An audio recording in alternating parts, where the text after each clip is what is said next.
Good evening, everyone, and welcome to the Halifax Central Library, which sits on the unceded traditional lands of the Mi'kmaq, the ancestral lands of the Mi'kmaq Nation. I'm Chris Stover, the Executive Director of the Canadian Centre for Ethics in Public Affairs, and I'd like to thank everyone for coming tonight here in the audience and our live stream audience at home as well. CCEPA is a not-for-profit organization that is co-founded by the Atlantic School of Theology and St. Mary's University. CCEPA believes strongly that how we live matters, and it exists to serve the public through the provision of dialogues and education that take a critical look at the ethics of the day. The 7 Deadly Sins is a series that frames up the age-old temptations, or sins, through a modern-day lens. And so far, we've explored lust, greed, gluttony, all with an eye to what the personal and collective ethical consequences are of the manifestation of these so-called sins. Tonight we move to sin number 4. And envy is characterized by an insatiable desire and can also be described as a selfish sadness at someone else's good fortune. It springs from the feeling or conviction that one's own self-worth is diminished by what someone else enjoys. An envious person is saddened by the increase of another, seeing as a decrease of their own self. In fact, envy is said to be the motivation behind Cain murdering his brother, Abel. And in Dante's Purgatory, the punishment for the envious is to have their eyes sewn shut with wire because they'd gained sinful pleasure from seeing others brought low. So tonight we'll explore the relationship between envy, social media, and the wellness industry. Our moderator for the question period tonight is Dr. Ryland Higgins. He's an associate professor of anthropology at St. Mary's University. He's a strong proponent of increasing public engagement of the social sciences, and he's also currently CCEPA's longest-serving board member. Dr. KUTCHER is an internationally renowned expert in adolescent mental health and a national and international leader in mental health research, advocacy, training, policy, and services innovation. He's the Sun Life Financial Chair in Adolescent Mental Health and director of the World Health Organization Collaborating Center in Mental Health Policy and Training at Dalhousie University and the IWK Health Center. He's received numerous awards and honors locally, nationally, and internationally for his work, including the Order of Nova Scotia. He's a distinguished fellow of the Canadian Psychiatric Association and a fellow of the Canadian Academy of Health Sciences. Internationally, he's been involved in mental health work in over 20 countries. So please join me in providing a warm welcome for Dr. Stan KUTCHER.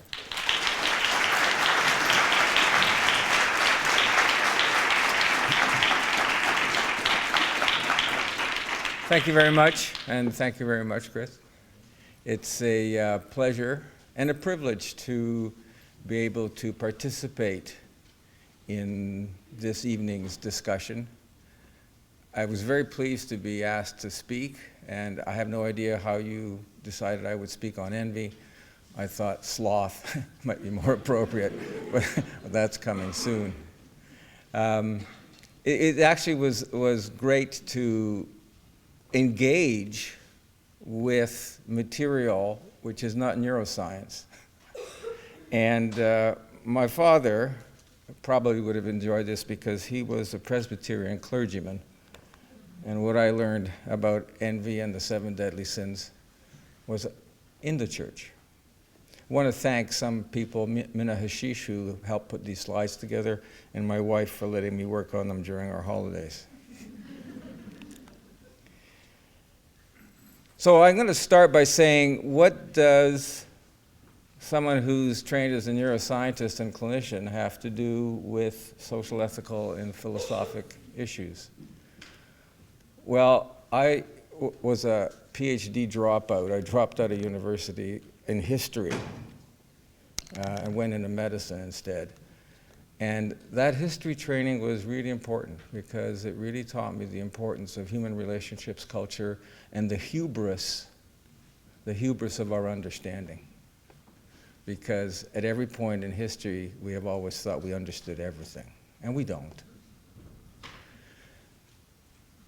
I have biases. I try to be aware of them, but I want you to listen to what I say and think, does he have biases which are coloring what he talks about? Because you have to understand people's biases to be able to critically evaluate their message. And what are you going to get out of this? I hope that what you'll get out of it is some critical thinking. Don't accept everything I say as the gospel. It's not the gospel. But think critically about what I say. You don't have to agree with me. In fact, I'd love it if you disagreed. But take that critical thinking and apply it to this idea. So I just want to start out by saying that although I've tried to do my best to put all the information that we are discussing tonight into a solid data context, there are limitations to the data that we have on the social media component. There are studies. There are more now than there were a decade ago. Some of them are good. Some of them are not so good. They tend to be correlational instead of causal. Many are cross-sectional. They looked at two things at a time instead of longitudinal. But that being said, we have a fairly robust database that we can now start to plumb and that we can start to think critically about what is that data showing us? What is the data bringing to our attention? Because in God we trust, but from all others demand data. You got it, good. So, but the data is limited, so we have to be cautious, but nonetheless, I think we have enough now that we can look forward. Because remember, I'm going to be talking about a technology, a disruptive technology. The technology itself has no value. It's how we use the technology, what we think about it, what we put onto the technology is the values that we bring to it. So let me start with that. Thou shalt not covet your neighbor's house, your neighbor's wife, his male or female servant, his ox or donkey, or anything that is thy neighbor's. So that's pretty clear. One of the 10 Commandments. Great. One of the 10. This made it into the top 10. Envy made it into the top 10. There's a lot of stuff about envy in Proverbs as well. And it's sprinkled throughout.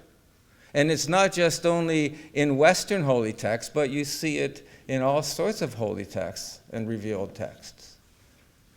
Different religions address envy. Why? Because it's important. And we have known about this impact of envy for a long time.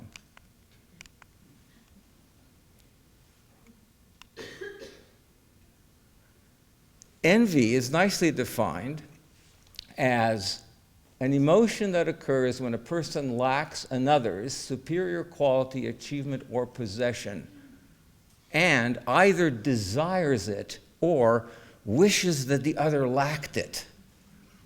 So you get caught on both ends of this petard, right? In fact, there is a German phrase called Schadenfreude, easy for me to say, which is taking pleasure at the misfortune of others.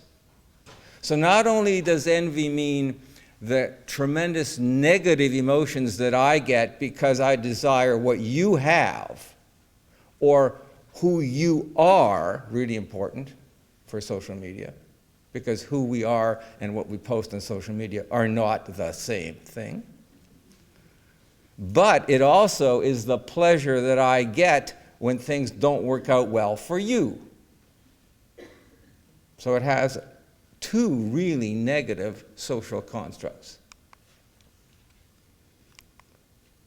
So soon I'm going to figure out how to use this technology called the clicker.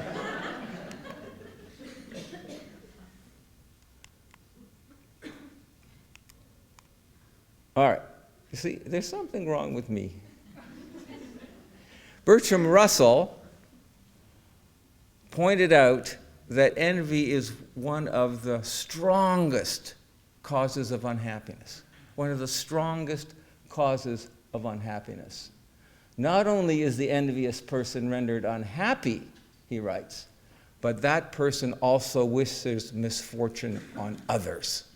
Oh, okay, so not only is envy a negative emotion, but it is an emotion which creates a construct that we want bad things to befall others. And this has been very common in our Western parlance. It's known as keeping up with the Joneses.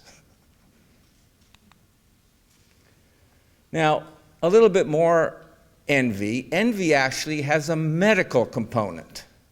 That's where the medicine comes in. It actually causes illness.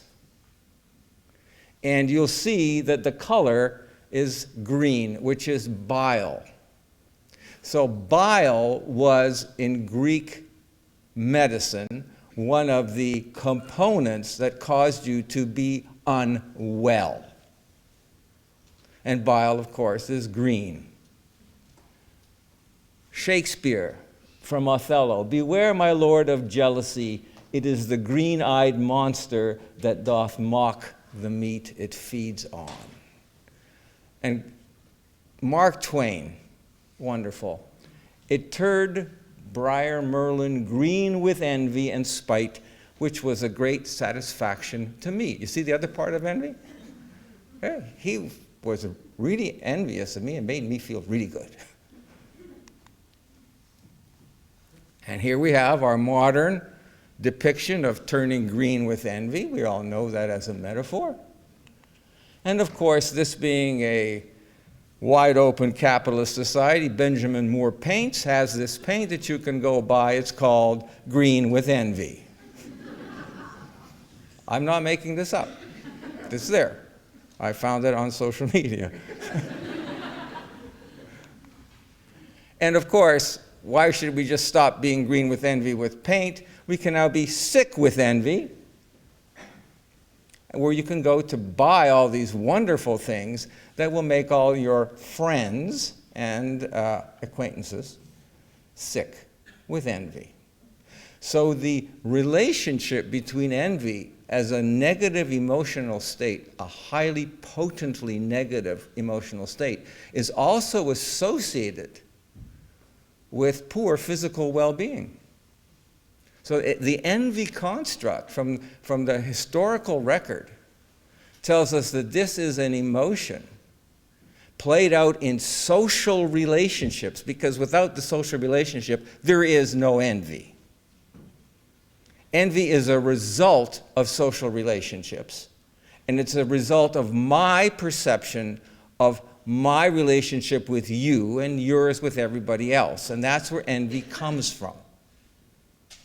So envy by its nature is a sin that only happens in the social context, and that's important for us. No social context, no envy.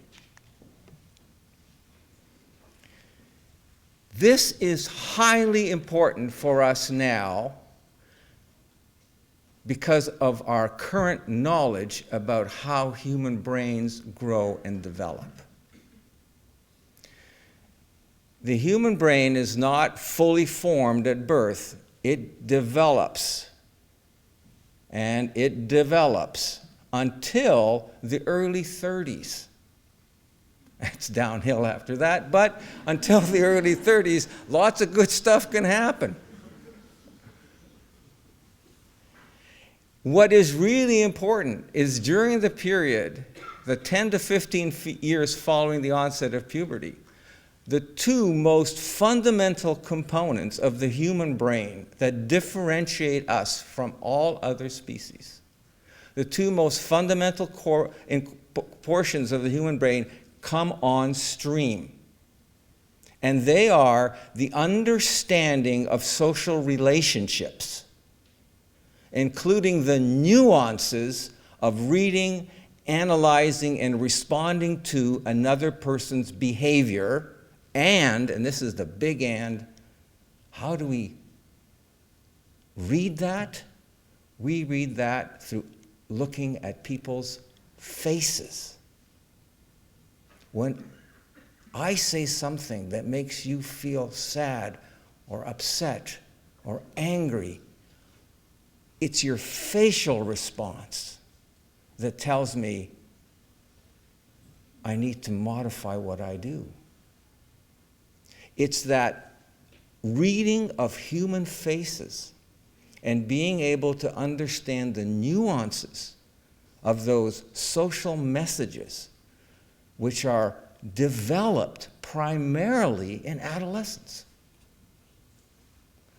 That is what adolescence is frankly mostly about. Learning the complexity of the social relationships that we need to have to live harmoniously in groups and sex. Those are the two things that really drive adolescence. The second part of this is cognitive capacity. It's during the adolescent years, with the growth of the prefrontal cortex, that we actually learn to think slow. Our cognitive constructs can be heuristically divided into two different forms, thinking fast and thinking slow. Someone actually wrote a book with that title, won the Nobel Prize. Kahneman is the author. Highly recommend you read it. And the psychology is that rapid decisions, rapid behaviors, rapid activities are driven from thinking fast. And as a human species, we have developed and evolved to build on that capacity. It's essential for survival. But, and this is the big but, the front part of our brains, those are the parts that distinguish us, are where thinking slow comes into place. That's where our values live. That's where our, let me assess and evaluate lives. That's where our ability to look at data independently of our emotions lives. That's where our cognitive biases can be challenged. But we have to learn that stuff. It doesn't come naturally. It doesn't come naturally. And adolescence is the part of the lifespan when we learn that stuff. So the impact on the developing human brain for social media, which directly channels and challenges centuries of brain development, both on how the social brain develops and, because of its immediacy, how the slow-thinking brain develops, is most highly seen in adolescence. Now, the iGen, the current group of young people, their maximal age now is about 19, 20, is the only group in our society that has grown up with full social media. The millennials, some of you are millennials, you were in the tail end of that. So a lot of your adolescent brain development was not driven by social media. But this current group of young people, it's highly driven by social media because that's the platform on which their social interaction and cognitive development occur. And here is a visual of the human brain.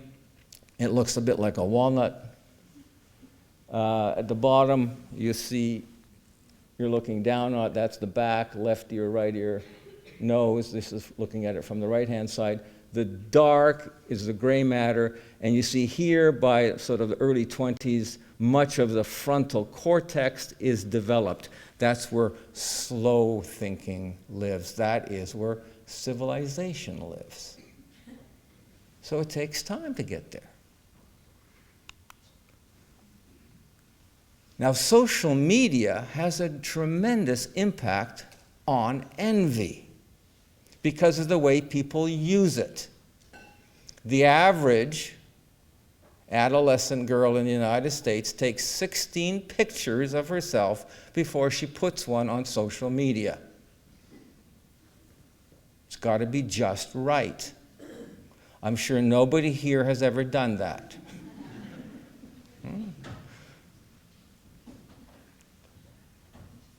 Power and Associates wrote a wonderful review article last year, a number of psychologists, talking about the impact of social media on human behavior. And one of the things they talk about is that social media gives us rapid access to imaginary life seen through the eyes of another person. So we tend to compare ourselves to this fictional posting of our friends. Not to their real lives, but their fictional lives. And we post our own fictional stuff so that they can have the same experience with us. And for the life of me, I can't understand how we can actually think that what they're posting is real when we know what we're posting is not. It's like double bookkeeping. Anyway, this interaction triggers more unhappiness and less life satisfaction in almost every area that we measure. And in fact, the length of time that young people spend on social media is highly correlated to a whole host of negative emotional states. And the threshold seems to be 2 hours. So more than 2 hours a day spent on social media is highly correlated with a whole slew of negative emotional states that I'm going to show you in a minute. And interestingly enough, is also highly correlated with suicidal ideation. The more kids spend in terms of their daily time on social media, the more likely they are to report suicidal ideation.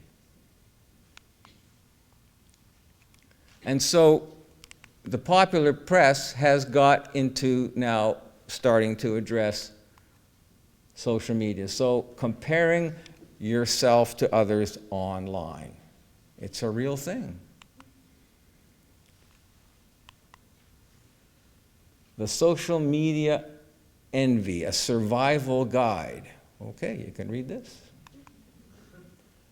Why social media envy is slowly killing you. I don't know if that's true, but it's a great headline.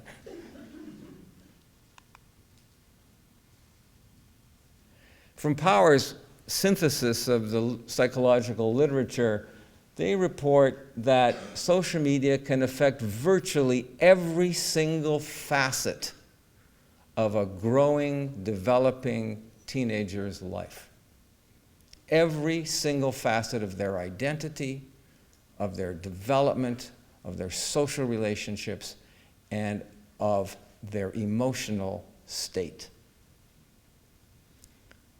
And they point out that young people who are developing their identity through social media are a very different breed of people than those who have developed their identity outside social media. There are two things about social media, besides its immediacy and its ability to send this information, that are important to know. One is social media happens in real time. Type, type, type, type, type, text, send, gone. You got it. Wait, wait, wait, wait. How come they didn't respond? Huh? Of course, none of you do that. It drives the expectation of immediacy.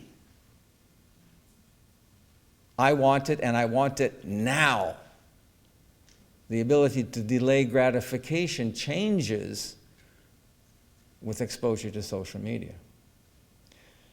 The other thing is that the conversation can be asynchronous but continuous. And what that means is you can send a message to somebody and they can receive that message 2 or 3 hours later. All right? So, and then they can reply to you later. So that means that negative things that are sent don't go away when you leave the room. They stay there. They stay there. And because of the impact of I just have to look and see what she said, or I just have to look and see what he said, even if it's a highly negative statement, even if the individual expects the communication to be highly negative, they have to look at it.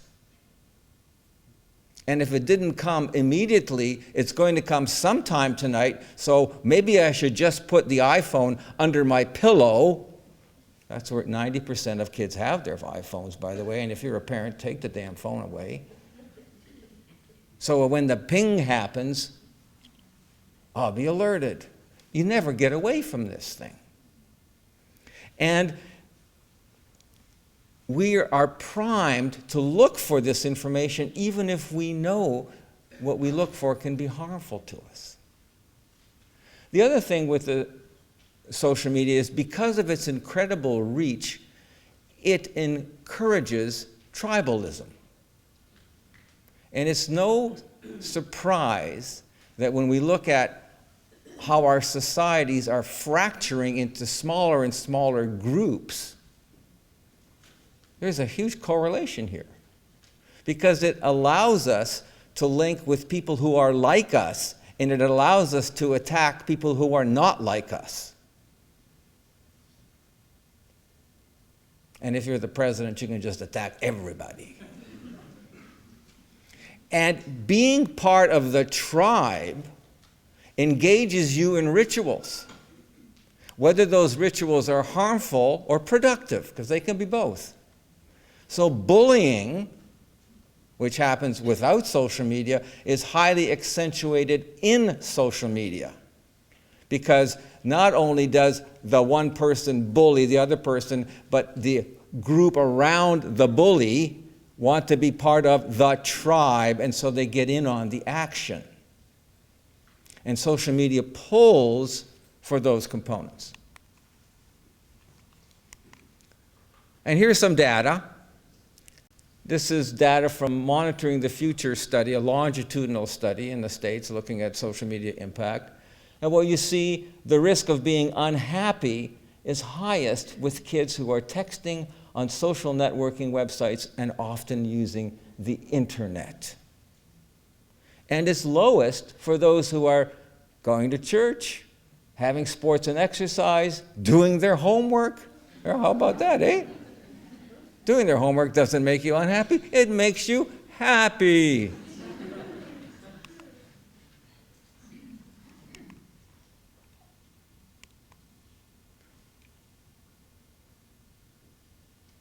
Again, 2007 was when the iPhone hit the market. And you will see with all these slides that there are trends that are occurring before the iPhone comes. But when the iPhone hits, everything takes off. And in this slide, you see these are all sorts of negative cognitions. 2007, take off, take off, take off, every grade, 8, 10, and 12. The negativity highly correlated with access, now again, to the tool, the absolute tool of social media. I'm really having trouble with this technology. I don't know why. Okay.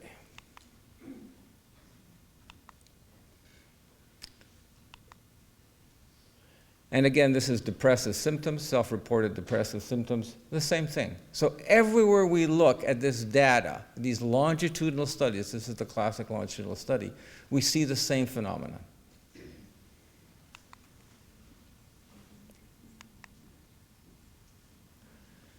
Also, after decades of suicide rates in young people dropping, in girls, they haven't changed in boys, they've gone up for the first time.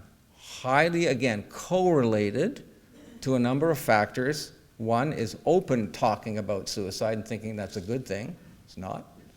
And secondly, the ability to send information quickly through social media. Depression is being redefined through social media. An article from Atlantic, a lovely article, pointing out that it isn't quite fashionable to be depressed. Not that you have a depression as a mental illness, but all unhappiness and sadness and negative things in your life are now depression. They're not. They're disappointment, disgruntlement, demoralization. They're not depression. Oh, man.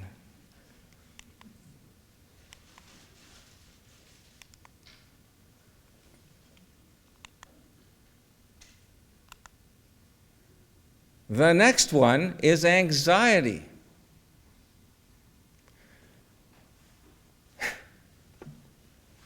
The epidemic of teen anxiety. These kids, of course, look really anxious in the photograph.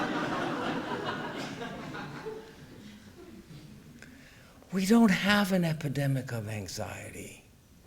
We have an epidemic of people not knowing what the words mean. Being nervous, being upset. That's not anxiety, that's nervous and upset. I recently wrote a blog for a large UK group identifying mental malaise, which is the word, as a psychological equivalent of obesity. And I'll come to why that is. So, Poppy Renegade, another great media site, says you gotta stop letting social media kill you through envy. You've gotta do something about it, because otherwise it's a one-way ticket to misery. This is not Mr. Misery, this is Richard Dawkins.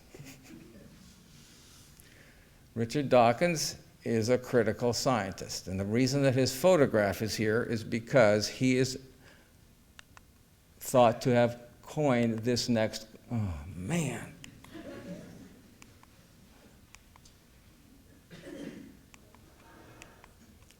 This next concept, which is that of a meme. And a meme is the equivalent in cultural constructs of the gene. We argue whether it exists or not. But what it does, it lets ideas move quickly, chunks of ideas move quickly through societies. And this is important to us because chunks of information traditionally have moved through dialogue, people talking with each other, or maybe through a newspaper, or maybe on the telephone. But with social media, the chunks of cultural information go really, really quickly. In the public health field, we call these vectors, the movement of pathogens through populations really quickly. We also call them epidemics. And I would argue that social media is an enabler to the ultra-rapid spread of social pathologies.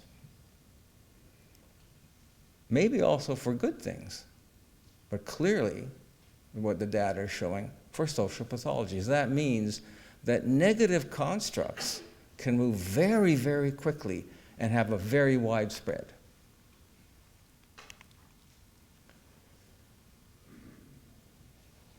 So here we have data which is showing us that over the last decade, kids are using all these social networking sites all the time.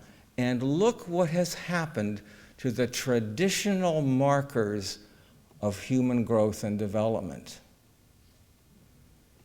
These are transitional markers for entry into adolescence.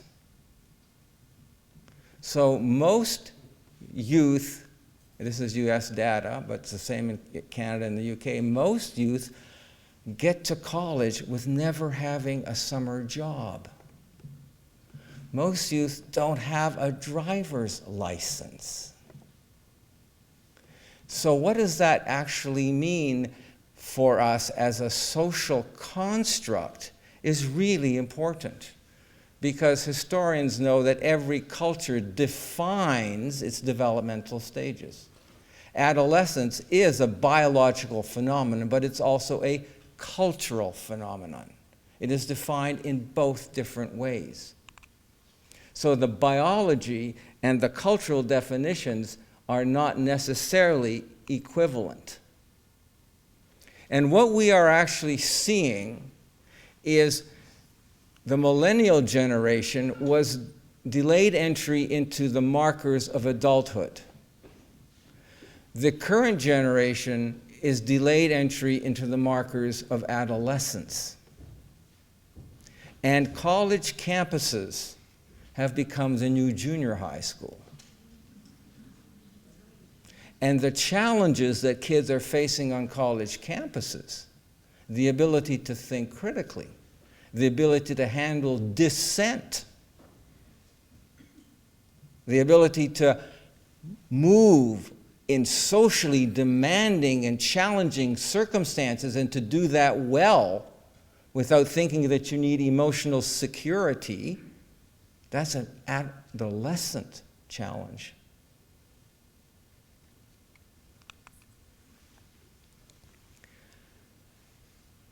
So we have the social media, we have the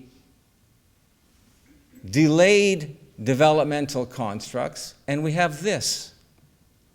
And this shows the actual amount of wealth through dollars globally. This doesn't show that it's maldistributed. This shows how much it is. And what you see from this slide is that we now live not in a society of abundance, but we live in a society of superfluous abundance. How many people have more in this audience than 5 shirts or blouses? How many of you have more than 2 sweaters? How many has more than 3 pairs of shoes? Everybody. This is called superfluous abundance. It's not equally distributed.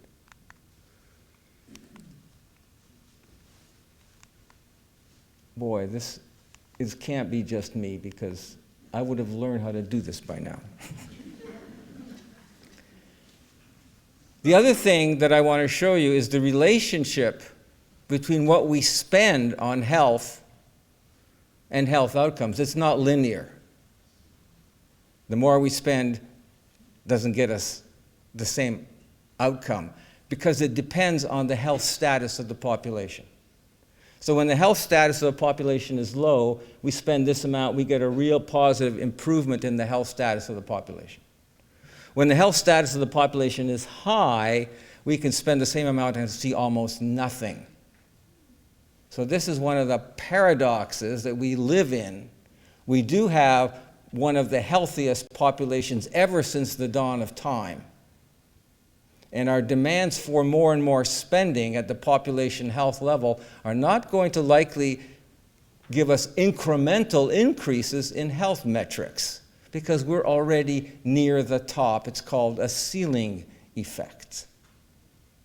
Keep that in mind for what I'm going to show you now, because the conversation has shifted in the last 2 decades, not from dealing with illness, but dealing with health. Good. But the health discussion has shifted not from dealing with health, but dealing with wellness. Everything you see has wellness tacked on to the end of it. Department of Health and Wellness. Oh my goodness, where did that come from? So we have this conflagration of forces, the social media components, the superfluous abundance, the delayed maturational pathways, and the solution to this has been the rise of wellness.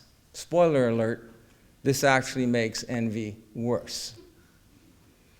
This is a lovely quote taken from a very acerbic British writer. It's from the Times of London. The vexed business of happiness is becoming one of the central problems of our century. We have replaced the good citizen with subjective well-being. Interesting. Well, what does wellness and well-being actually mean? Because we use that phrase all the time. Well, oh man. See, I do it a little bit, doesn't work. Do it a little longer, and then it works. I've figured out that every third click makes it work properly.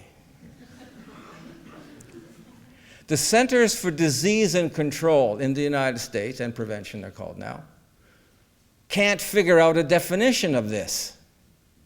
It actually says on their website, we don't know what the definition is. Well, this is really helpful. We're building a whole health system and we don't even know what the definition is.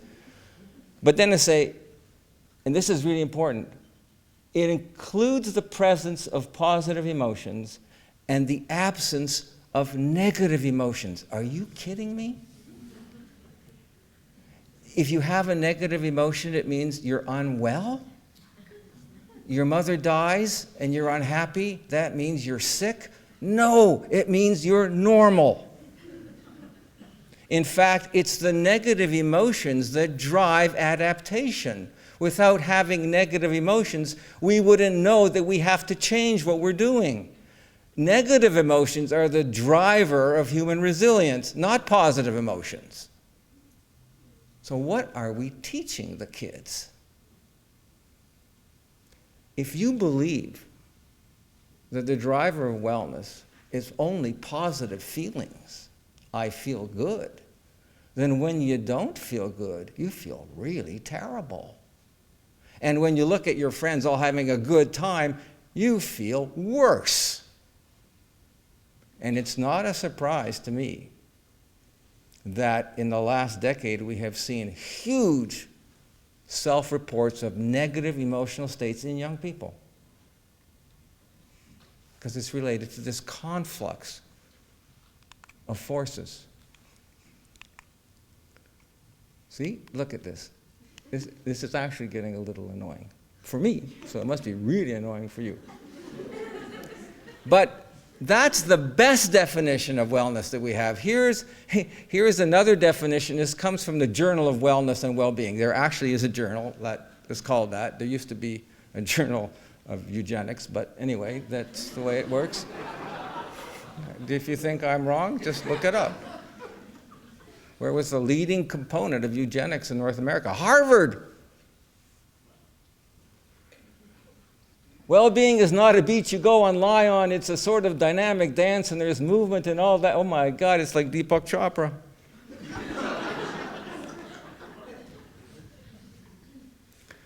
And so we actually now live in a wellness epidemic, or as the Cut put it, why are so many privileged people feeling so sick? Luckily, there's no shortage of cures. You know, I do a lot of work in very low-income countries, and there's no epidemic of wellness there.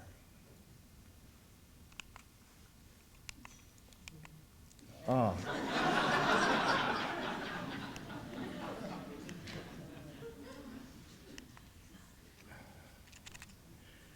So I've just taken some journal articles here.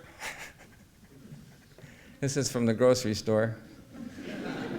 So how do we get well? Well, you can stop all this anxiety and beat stress with a sweet smell. Isn't that a good idea? Let's all just go and have a bath in maple syrup. You can lower stress by eating carbs. Yes. All right, more pasta, please. And you can tame tension with red meat. Awesome. Awesome. When I read this, I was really, really interested because I was doing research on the effects of nuts on brain growth and development, linoleic acid and things like that. And I was very pleased to find that there was really interesting, burgeoning evidence that nuts were really good for your health, because I love walnuts, I love hazelnuts, and I really love donuts. And of course, you can do all these detoxes. You can get zillions of detox diets, and if you detox yourself enough, you're going to get healthy. And if that one doesn't work, just try another one, because there are lots of them.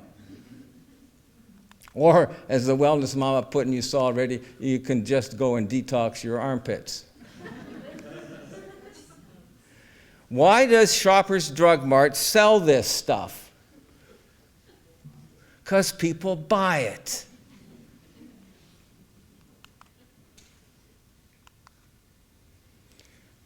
There's even a wellness message in your darn Hall's cough drops. You can't get away from this stuff. Buckle down and push forth. Impress yourself today. There's a pep talk in every drop. Who knew? Oh, man.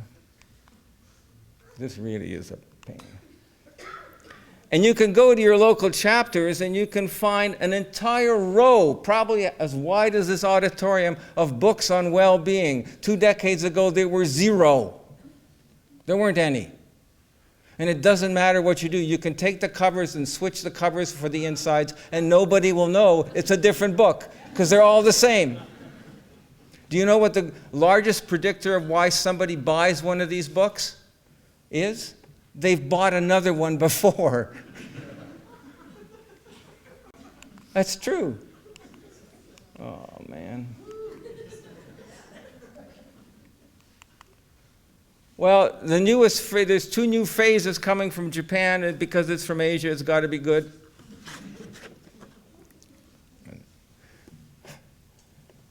This is called forest bathing.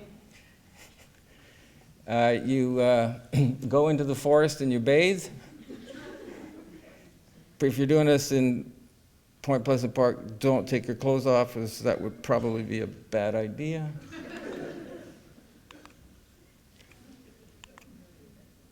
Okay. Or you can do this.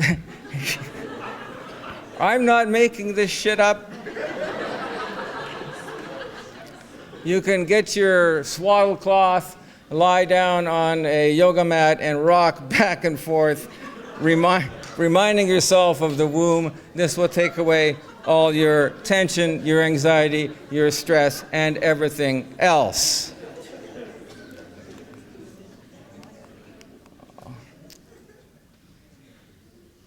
And there's always this.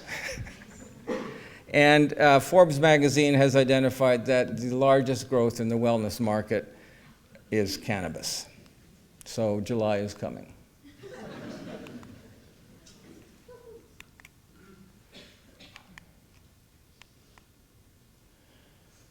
This is a photo I took in one of our grocery stores in Halifax. They have a whole well-being center in the grocery store.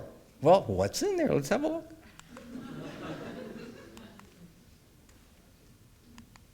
I'm so sorry. This is really the worst clicker I've ever had in my life. But you can do your traditional detoxes. There is a superfood which is raw, so it's good for you. Who here has heard of raw water? I'm serious. You can buy raw water. It's got mud and bugs and worms and tadpoles in it, but it's raw. It's the biggest seller of water. The only water that sells better than raw water is something called wellness water. I'm not making it up. Google wellness water, and Google wellness underwear, and Google wellness cookies, and you'll see everything. It's all there. And you can get you can even buy this. It's got to be good for you. And the pseudoscience is everywhere, because if you put the word science on it, it makes it okay. Well, here is neuroscience. Oh my God, neuroscience, so that's my specialty. Well, my goodness, look at this. We can listen to this one song. It'll decrease anxiety by 65%. Awesome, we should all get that song. Yeah, what song is it? Well, yeah. You'll just have to pay me $65.42, and then I'll tell you. But also now, professionals, ergo therapists, because if we're all sick, we all have to have therapy, right? Right. Are using this wonderful thing called, well, I can't even pronounce it. Synctuition, thank you. And it just makes all therapy so much better. And you, everyone in this audience can become one of these therapists. All you have to do is you can take an 8-week accredited applied neuroscience, there's a science certification program, and you can build the minds of the future. Yeah, you just go online and sign up and you do your course and you get your certificate. And this is a really great one. Oh, God almighty.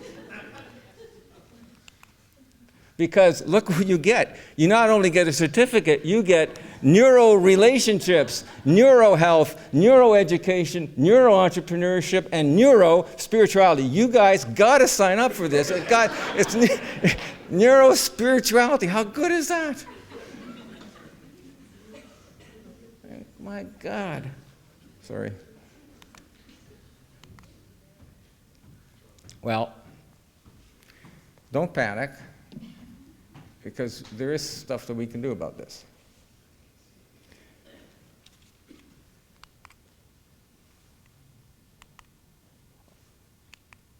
See? That was 3. Fourth one. Didn't work. The 3 and the fourth work. What's this? The Model T. Okay? The Model T Ford. This was the last hugely disruptive technology. It changed everything. When this came to market, it was the mass market, it changed everything. But when this disruptive technology came to market, we didn't have licenses, we didn't have stop signs, we didn't have crosswalks. We didn't have rules. We had no legislation around it. We had no regulation around it. We had no incentivizations around it, and we had no education around it. Here's it today. It has gone from the Model T to this type of vehicle over a long period of time. And during that long period of time, we learned how to take control of the technology. And we created social frameworks through legislation, regulation, education, primarily to give us control over the technology. We decided that instead of letting the automobile control us, we would control the automobile. So now, this is our current challenge. How can we stop social media undermining our mental health? That's the challenge. How can we control this technology so that it actually will have positive rather than negative outcomes? This is not new. Martin Luther, in the Larger Catechism in 1529, wrote about it and identified the solution. It's been done before. And so now we're starting to see on social media and other places how to combat, how to address this, how to deal with this envy that drives these negative emotional states. And there are lots and lots of these different kinds of ways. You can do it in 9 ways, you can do it in 7 ways, you can do it in 6 ways, you can do it in 21 ways, whatever. They're all the same. So here is the challenge. There's a challenge to all of us. First of all, we have to learn how to control the device. It actually does have an off button. And we have to learn how to control ourselves in how we use the device. Now, I did a little experiment last week as I shut it off for 10 days. The social media part, because I had to do email because I work, right? But I shut off the social media part. And guess what? There was no FOMO. People know what FOMO is? Yeah. There was no fear of missing out. It didn't happen.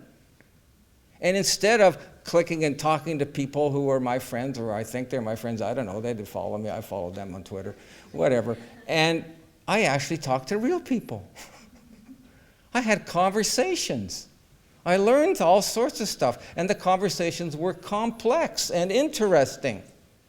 And I met people from lots of different parts of the world who saw things differently than I did, because they weren't my group. I didn't encourage my tribalism. I was able to have an opportunity to step outside it. And so for the young people, we have to teach them how to control the device. And where does that start? It starts with their parents. Today I was in Scotia Square. I was seeing my GP. And I'm walking along Scotia Square, and there is a woman walking along with her phone, doing this thing, and her 4-year-old is pulling on her coat. Put the phone down and interact with your child. And got to teach kids how to use this technology, not to create envy and drive envy and do all this false stuff on it, but use it as a communication aid, something that will help us, that will move us forward in our lives, that will improve the trajectory of our lives, that will allow us to use the technology to better our lives, not to make us more miserable. And while we're at it, let's start using our education system and our social system to encourage critical thought. Because when you go online and you type in wellness, and I'm asking you to do this when you go home, type in wellness in any noun that you want. Anything. And you will see a gazillion products, all purporting to give you nirvana on earth. That's heaven. And none of it works. And if young people can't think critically about that information that they're getting, and if they can't learn to control the device, we're in for a problem. Some schools, independent schools in Canada, have actually already limited the amount of time that their students can use a cell phone in the school. They collect the phones, and for an hour a day, you can have access to your phone. France is enacting legislation to ban cell phones in schools. They may be onto something. But, you know, we can learn how to control the amount of time we spend on phones ourselves. And if we can't, there's an app for that. There is. This is not, I didn't make it up. There, you can get it. It's called the Moment Screen Time Tracker. It tracks how much time you spend on various types of social media, electronic intervention, and when you get over a certain amount, it gives you a beep so you can stop. So there's no excuse now. And we have to remind ourselves that what looks like success isn't achieved without really a whole bunch of negative struggles. When we do the social media thing, all we see is the tip of this iceberg. But that's not what creates the iceberg. What creates it is all the stuff on the bottom: hard work, dedication, disappointment, failure, sacrifice, all those things. That gets you who you are. Not your 16th smiling selfie on a beach in the Yucatan Peninsula. No, that's not a bad place to be. But that is what creates the good citizen. Those are the values that create the bedrock of civil engagement, the bedrock of civic responsibility, the bedrock for making the lives of others better. It takes us out of the self and puts us into the community. It is the social gospel, not the gospel of self-actualization, and there is a huge difference. This is my favorite philosopher, Yogi Berra, the New York Yankees. This is one of my lovely quotes. Yogi said, "It ain't over till it's over," and it's over. Thank you very much for your patience.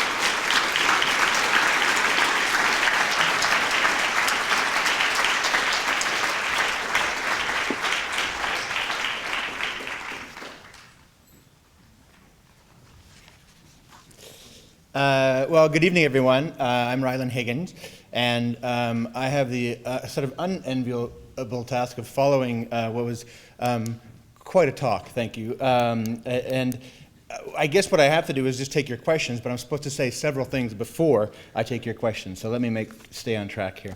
We have 30 minutes for questions. It's very important that questions are questions. This is question period, not talk for a very long time and make comments period. And I will be the enforcer of that. That's my sole role here, really, and that besides saying a few more things here. You have to come to the microphones. We have 2 microphones set up here, so you have to come to the microphones, make your quick question heard for everybody, including for our live stream audience, which brings me to my next point, which is that we'll also be receiving, if you're listening out there, live stream people, questions via a bunch of social media sites, or email. info@ccepa.ca. You can tweet at publicethicsca. Or Facebook on the CCEPA Facebook page. And we'll pass the questions on to Dr. KUTCHER at that point. The last thing I want to say before we go on to the first question is I want to remind everybody, and I'll do this again later on, to fill out your evaluations. There are the little piece of paper on your chair. These are really important for CCEPA to get feedback on our programming. So yes, please fill those out. Chris, have I forgotten anything? Let's take the first question.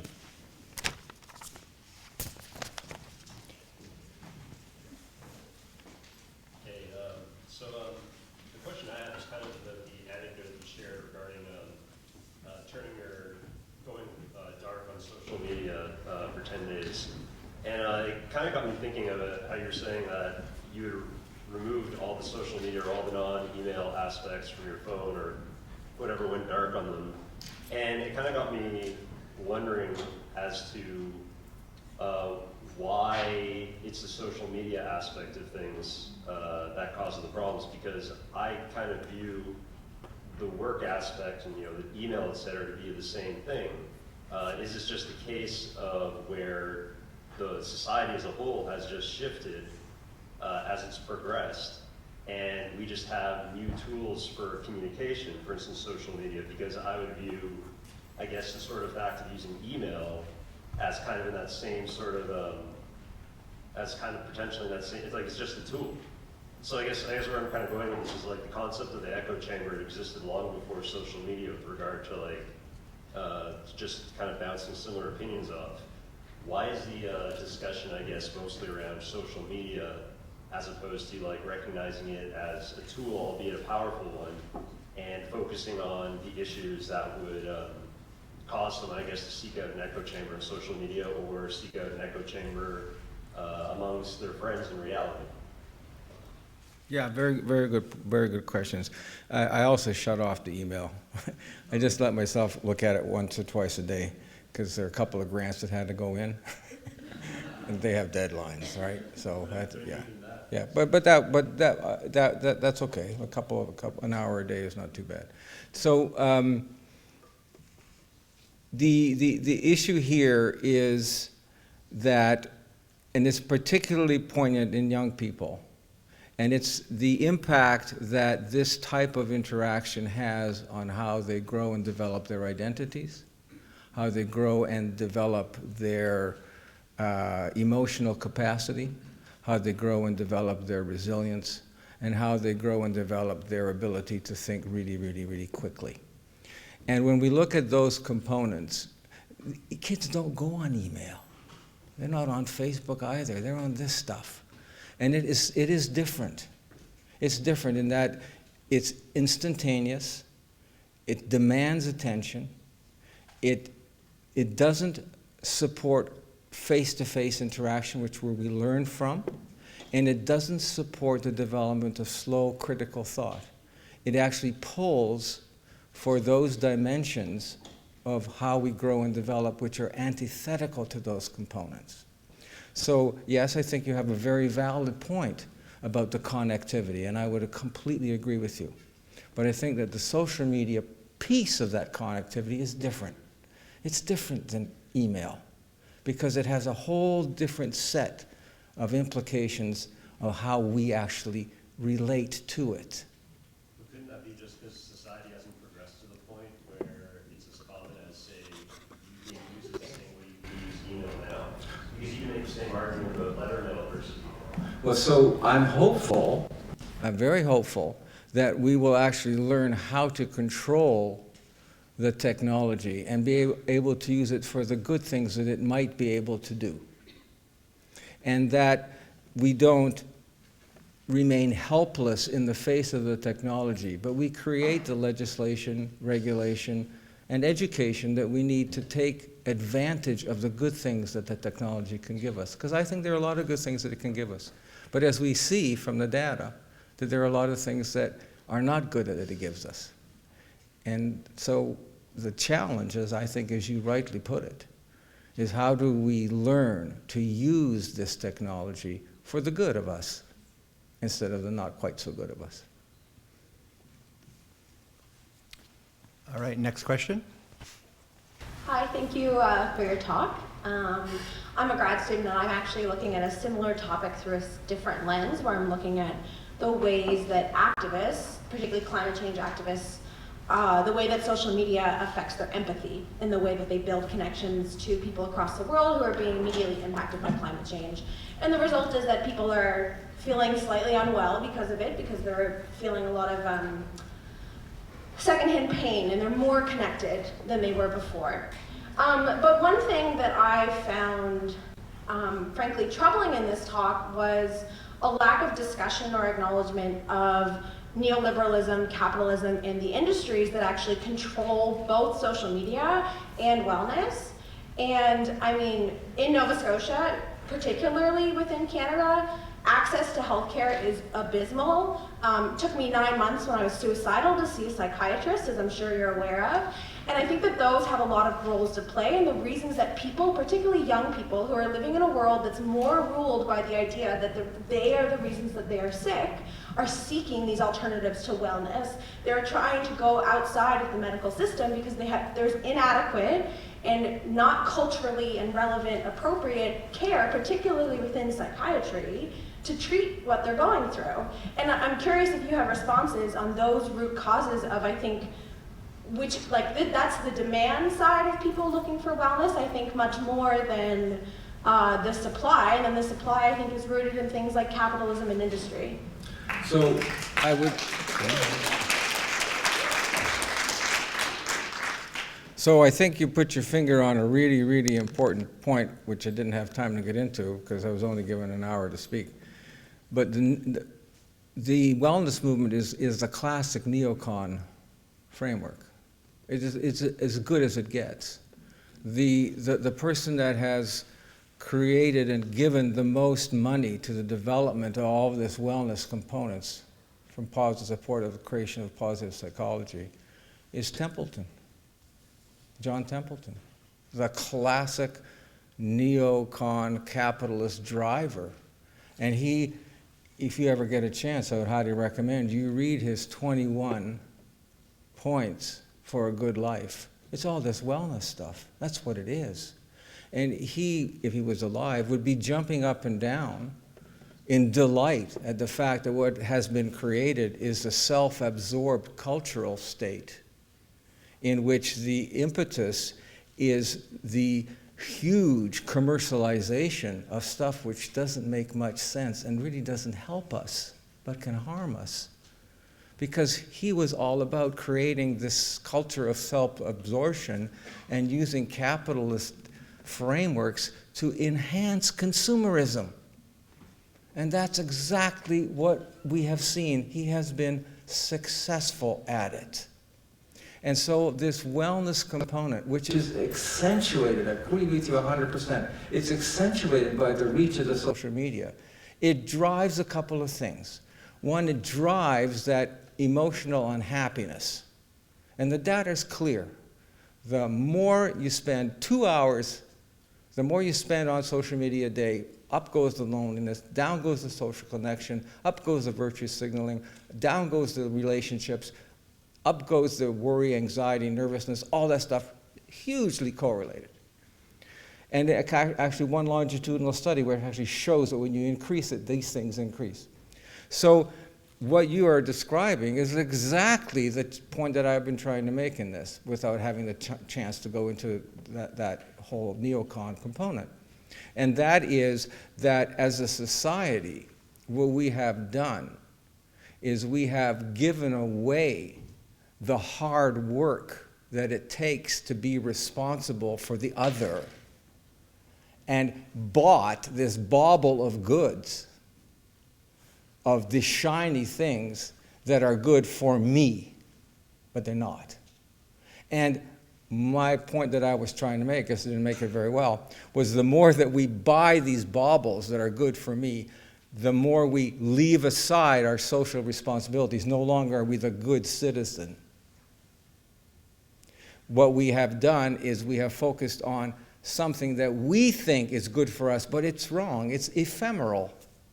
And in fact, it doesn't actually make us feel good. It makes us feel worse.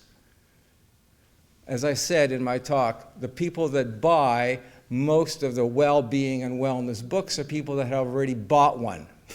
So once you're primed, you keep looking and keep looking and keep looking. The people who are doing more and more detoxes are the people who have already done one. You keep doing it and doing it and doing it. And the people that buy more and more of this wellness bauble stuff are people who already bought it. So I completely agree with you. I think like some of the emphasis seems to be on like the way that millennials are engaging with it. But I think there needs to be acknowledgement that the people who are currently controlling these industries are not millennials. They're like, and when we put the emphasis on yet, but there's an opportunity to change that, right? And well, I'm really hopeful that what we're good, the first glimmer of hope that I've really seen, now I hope it turns into a flame and then I hope it turns into a conflagration, is we have a group of teenagers who are trying to force the U.S. to get control over their guns. Finally. And little by little, I'm hopeful that it's going to make a change because, oh my gosh, no one else has been able to do that. And I just heard today on the CBC News that the shares of the companies that make guns in the United States have started to drop. Yay!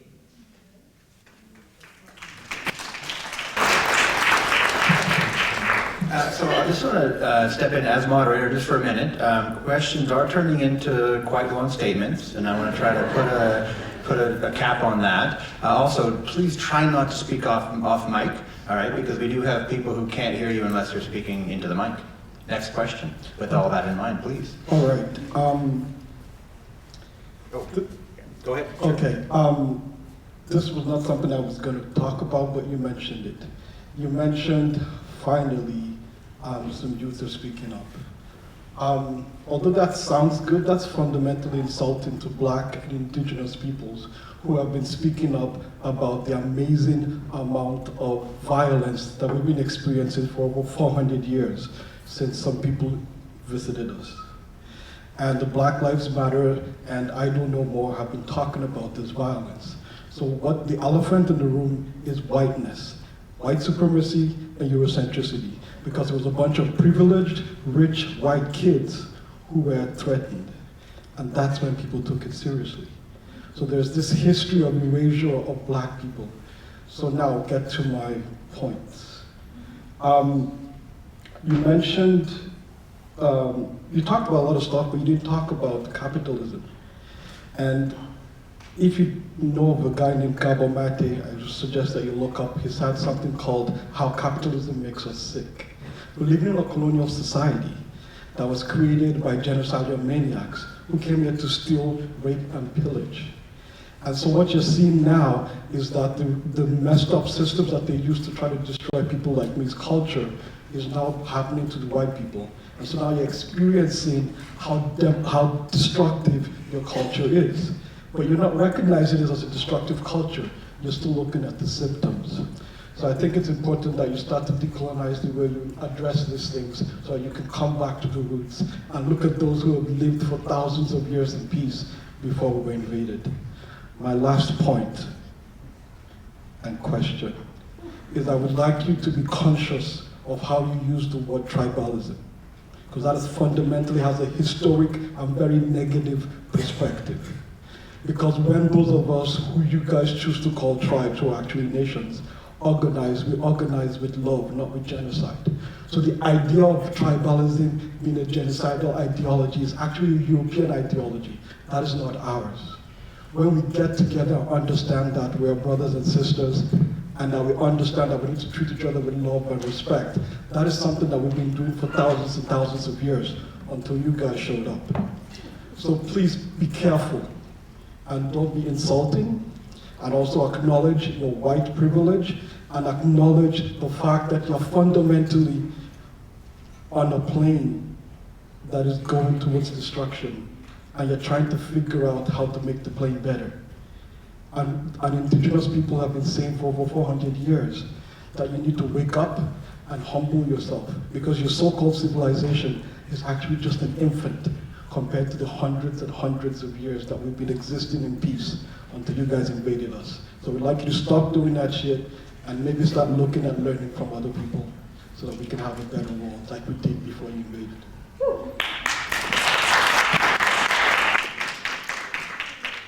Thank you for that. My family came to Canada as refugees. They were living a not wealthy, and a not unarduous, difficult life on farms in Ukraine. They were pulled from their homes. They were put into cattle cars. They survived the camps. They came to Canada. My grandfather had all the $5 equivalents. They struggled. They created a life for themselves and their families. And I am a first generation from that group. And in our family, we give tremendous thanks to all the opportunities that we have had to live in safety, to live in peace, to live in harmony. We know that this is not a perfect country, not even close. But it is one of the few countries in the world, and I think the fact that you can stand here and give us that important critique is an example of how this country actually is trying, moving, not well, and it's a difficult movement, as you point out. Just because something is the right thing to do doesn't mean that it's easy. Just because something is where we need to go doesn't mean you say to everybody, oh gosh, this is where we should be, and everyone says, yeah, let's get there. Let's all join in and go. In fact, the most important social changes that have happened in my lifetime have happened through severe struggle. Selma was a severe struggle. Martin Luther King led a severe struggle. Lyndon Johnson brought in policy that was a severe struggle, and it ain't over. Gender equality is a good idea, but it's a severe struggle, right? And I think what I hear you saying is that we have to make sure that we don't give up on that struggle, that we have to work together across those areas that divide us to realize that if we don't work on this together, we're not going to go where we need to go. So thank you for that. Next question. Hi, My name's Tristan, and my question is about policy solutions. You mentioned regulation, legislation, and education, but it seemed like most of your examples were focused on, people trying to do better and trying to learn themselves how to better manage their social media. Tristan Harris points out that the social media we use is designed by thousands of engineers specifically to make it as addictive as possible, to really tap into those motivation centers in the brain. And so we're pitting children against thousands of engineers. And so how do we expect children to overcome that? So what kind of specific policy solutions do we need that regard social media not just as a tool like any other, but a tool that is being specifically designed to make us as addictive as possible? Oh, that's a excellent question. I have absolutely no idea.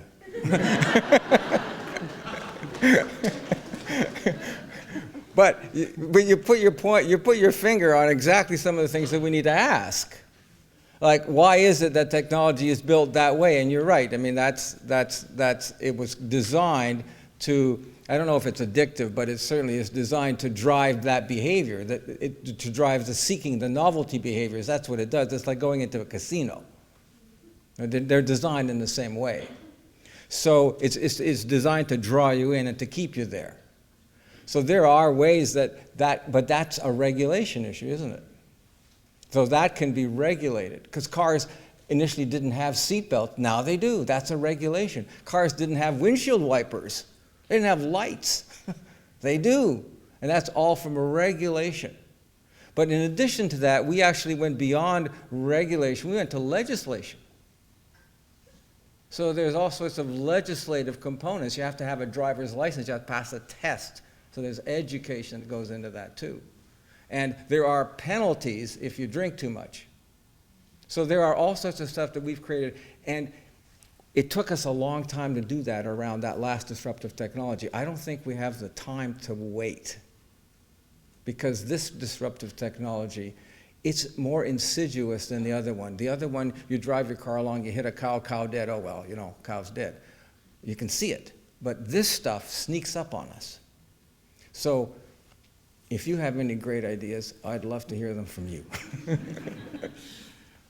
Okay, so we only have time for one more question, and I guess only one more person is standing, so that works out pretty well. Well, first of all, I just want to say I don't really agree that just because someone can speak means that they're being heard.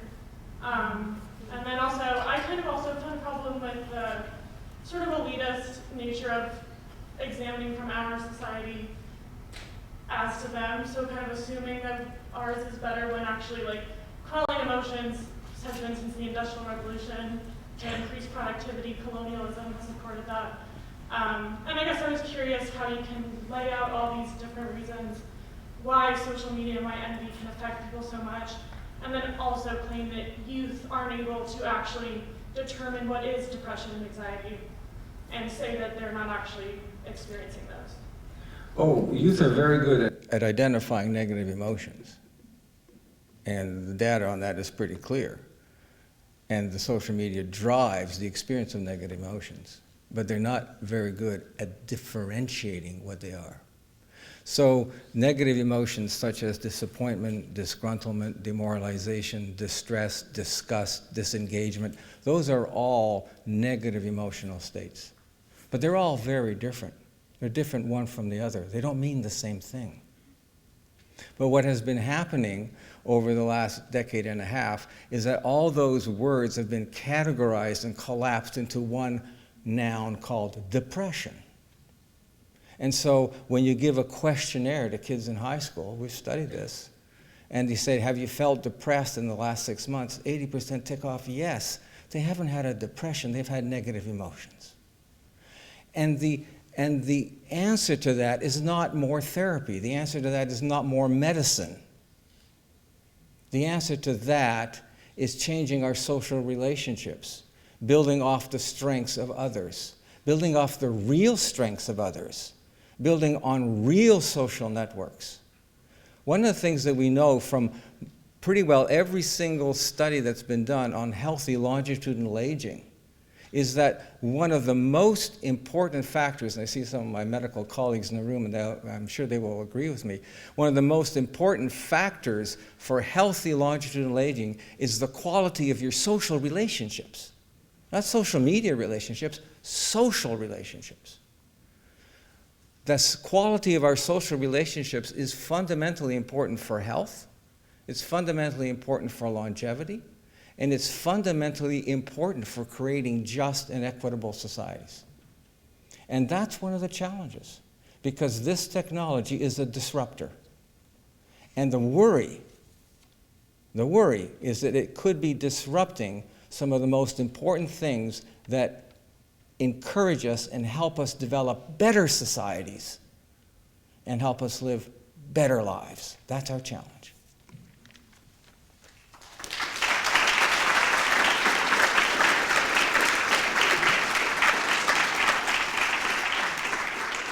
I was going to start by asking us to thank him again, but I think we just did that with that applause, so I'll skip that if everyone's in agreement. I'm also supposed to give some observations of the event. Okay. Certainly, the comments about colonization, I think, are very important that were made from an audience member. There's someone, I don't remember who it is, but someone talked about children as a new Africa, all right? The new way to extract wealth these days in North America isn't from colonizing necessarily other parts of the world, but colonizing our children, extracting wealth from them, all right? And I think that this plays a very important role in what we see with regards to social media. Comparing it to cars, I tell my students at St. Mary's that in 100 years we are going to look back at this period as one of the most disruptive and quite clear, stupid periods of human history. And unless, of course, we get some control over it, maybe there is still time. Stan's optimistic, or are you? I couldn't tell. He's funny, that's for sure. I actually want to say that I actually greatly appreciate bringing some humor to a topic that actually bothers me quite a bit, even though I only have a flip phone. Thank you very much. Are there any other flip phones in the room? I guess the other thing that I actually reflect on all the time, and I went to a bar and had one beer before I came here, just so you know, one beer. Everybody, including the goddamn bartender, was on their phone going through stuff. It's like, I can't even talk to the bartender anymore? I mean, that's why I go for a beer most of the time. So I think we are confronted with a serious problem. And again, I appreciate Stan bringing some humor to a very serious topic. So okay, one more time, please. Okay, and now I do have a few business items that Chris will be mad at me if I don't cover them, so please stay seated. So first of all, I want to thank our founding institutions, the Atlantic School of Theology and St. Mary's University, the board and staff of CCEPA. Thank you, and I want to thank the Segelberg Trust as well for their support. The live stream broadcast of this series was funded by them. Of course, our partner, the Halifax Central Library, for this great space. Clap, sure, clap. Oh yeah, here we go, this very important part. Please remember to fill out your evaluations, those little slips of paper sitting around you. And this program is available again, if you want to see it again, on YouTube. Go to CCEPA's web page. You can also join a Facebook group to hear all about other upcoming programs. And we have an actual physical space, a swag table back there, which is the sort of anti-social media space of CCEPA. And then finally, I want to mention before you go, our next talk, Wrath, Moral Grandstanding and the New Incivility. April 26th, same time, same place. That's right up there? Okay. What? Who? Say it again? To be determined. Oh, sorry. So wait, which one is next? Oh, sorry, Wrath. You said Wrath is next. Okay, sorry, Wrath is next, all right? Thank you very much.